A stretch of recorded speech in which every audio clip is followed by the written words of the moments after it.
Selamat pagi dan shalom bagi Bapak, Ibu, Saudara-saudaraku sekalian dimanapun berada. Selamat berjumpa kembali dalam seri Renungan Harian pada saat ini.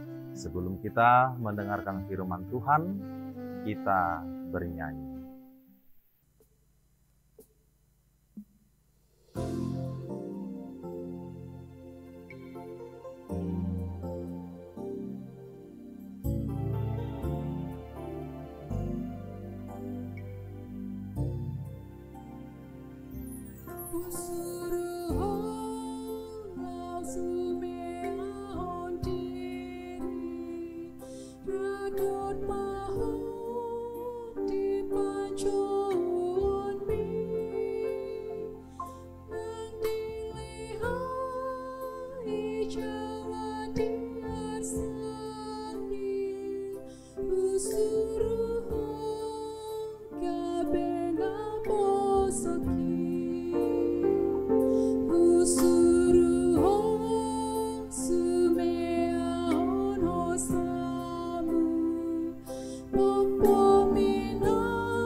Kita berdoa.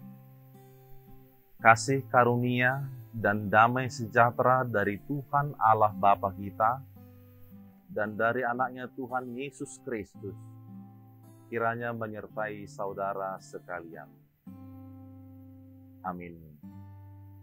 Bapak, Ibu, sahabatku yang terkasih di dalam Kristus Yesus, firman Tuhan menyapa kita pada hari ini tertulis di dalam 1 Petrus 2 ayat yang kelima, dikatakan demikian. Dan biarlah kamu juga dipergunakan sebagai batu hidup untuk pembangunan suatu rumah rohani, bagi suatu imamat kudus, untuk mempersembahkan persembahan rohani yang karena Yesus Kristus berkenan kepada Allah. Demikian firman Tuhan. Adapun judul dan topik daripada renungan kita hari ini ialah membangun rumah rohani bagi Allah. Sahabat firman Tuhan yang terkasih, hal membangun rumah rohani dalam firman kita pada hari ini itu diibaratkan dengan mendirikan suatu bangunan, yang mana setelah lahannya ada, maka ada bahan lain yang diperlukan. Salah satu daripada bahan yang diperlukan yang sangat penting ialah batu. Di mana batu ini juga berbeda-beda. Ukurannya juga pun berbeda-beda. Ada batu yang besar, ada batu yang kecil. Ada batu yang kasar, ada pula batu yang halus. Nah, akan tetapi, batu yang berbagai macam itu dikatakan kemudian dipersatukan, kemudian disusun, saling kontak satu dengan yang lainnya. Yang mana itu dipakai dan dipergunakan oleh si tukang bangunan itu, supaya nantinya membentuk bangunan yang benar-benar kuat, bangunan yang benar-benar kokoh dan tahan, sehingga dia dapat berdiri dengan tegak, sekalipun angin bertiup kencang. Nah, bila mana ada daripada batu itu yang tersingkir, yang keluar, daripada bangunan itu, maka batu yang keluar itu sama sekali tidak memiliki arti apa-apa. Nah, Bapak Ibu Saudara-saudaraku, pasti yang dipakai adalah batu yang terbaik. Raja Salomo sendiri ketika dia mendirikan istananya sampai 13 tahun lamanya, seluruh bahan-bahan yang digunakannya adalah bahan-bahan pilihan dan mahal, termasuk tembok-tembok yang didirikannya, mulai dari dasar hingga bagian atas. Hal itu kita bisa lihat di dalam kitab 1 Raja pasal yang ke-7.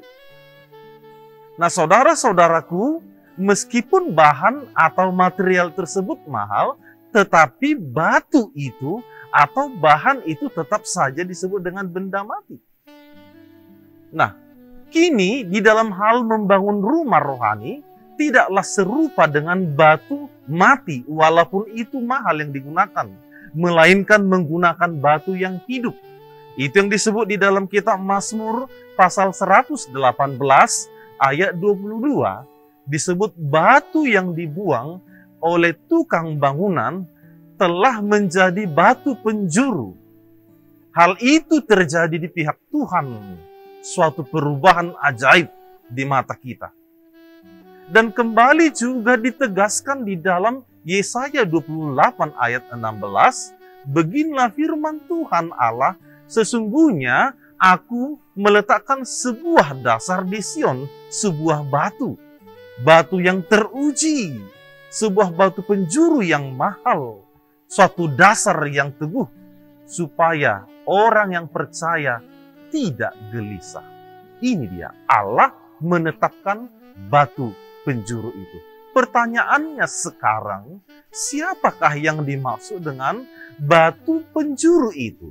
Batu yang dibuang itu, atau batu yang hidup itu, yang diletakkan Allah menjadi dasar di dalam rumah rohani kita.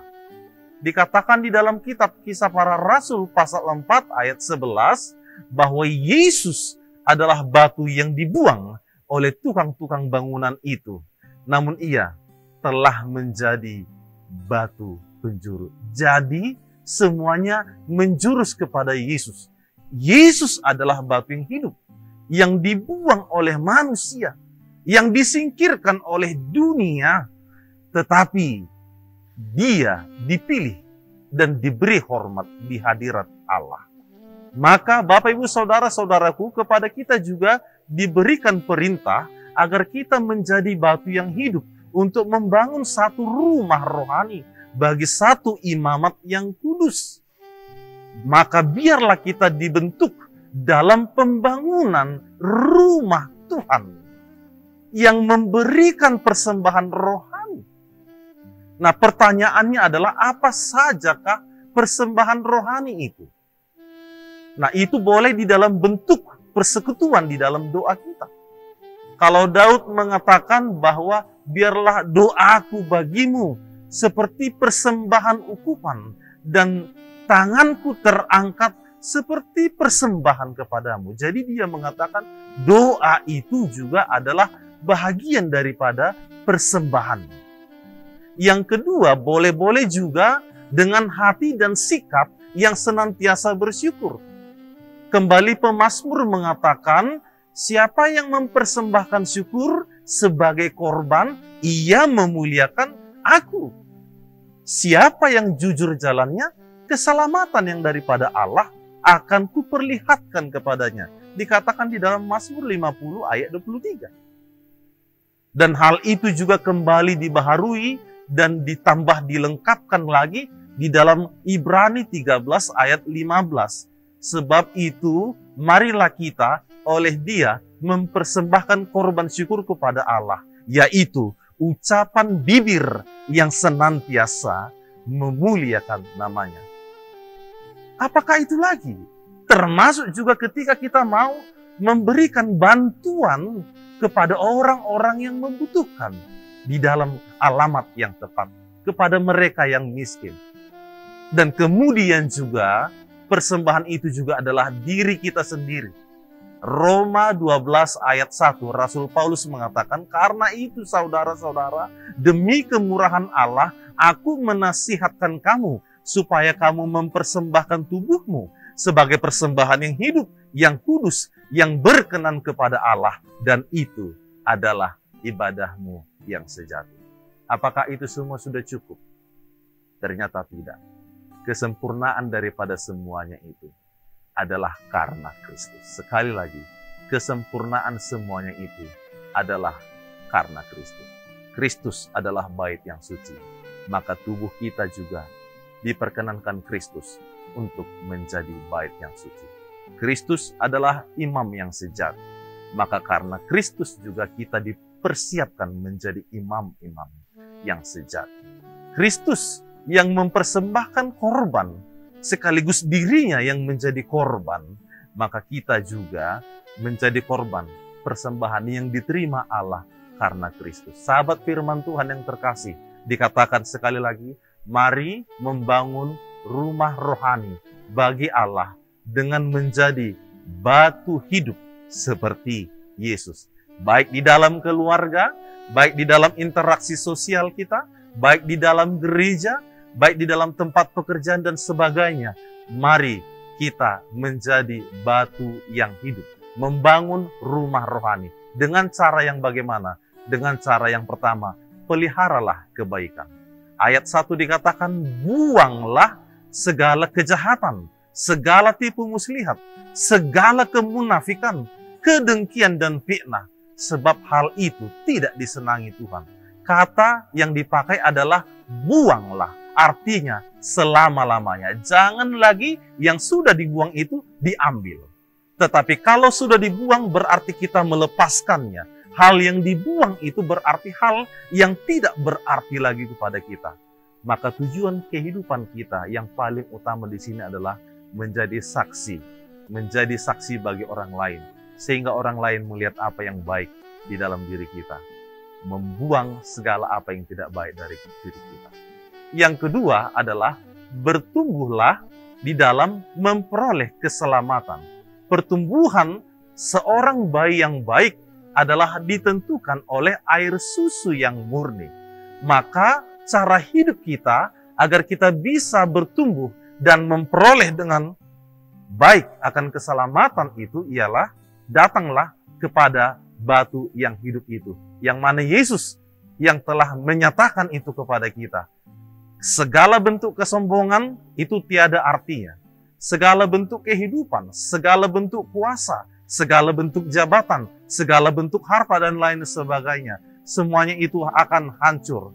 Tetapi kekokohan bangunan kehidupan rohani kita ini adalah bila kita senantiasa kuat di dalam Yesus Kristus. Ibarat batu tadi, agar dia bisa digabung, menyatu, maka terjadilah bangunan yang kokoh. Demikian juga kehidupan kita menjadi kokoh di dalam setiap kondisi yang kita hadapi. Dan yang terakhir dikatakan ialah mengingat Yesus sebagai dasar di dalam segala tindakan kita. Mengingat Yesus sebagai dasar di dalam segala tindakan kita. Agar segala perbuatan, agar segala tindakan, agar segala ucapan, agar segala pikiran kita, semuanya itu baik. Dikatakan ingatlah Yesus sebagai dasar daripada segala sesuatu yang hendak kita kerjakan. Selamat menjadi batu yang hidup, membangun rumah rohani di dalam Kristus, dan selamat beraktivitas. Tuhan Yesus menyertai kita selalu. Amin. Kita berdoa. Terima kasih ya Tuhan Allah Bapa di surga, atas kasih setia Tuhan di dalam kehidupan kami. Kami telah Engkau sapa di dalam kebenaran firman Kristus yang adalah batu penjuru, batu yang hidup, yang menyatakan kebenaran, kemenangan yang sesungguhnya, dan juga menghadirkan kerajaan Allah. Maka kepada kami juga Engkau perkenankan dan Engkau perintahkan agar menjadi batu yang hidup dengan cara menjauhkan segala bentuk kehidupan yang tidak seturut dengan kehendak Tuhan. Biarlah sekalipun kami mengalami berbagai banyak pergumulan di tengah-tengah kehidupan ini. Namun, hidup kami, rohani kami, tetap terbangun dengan senantiasa di dalam Tuhan. Agar daripadanya kami beroleh sukacita, beroleh kemenangan, dan beroleh berkat yang daripadamu.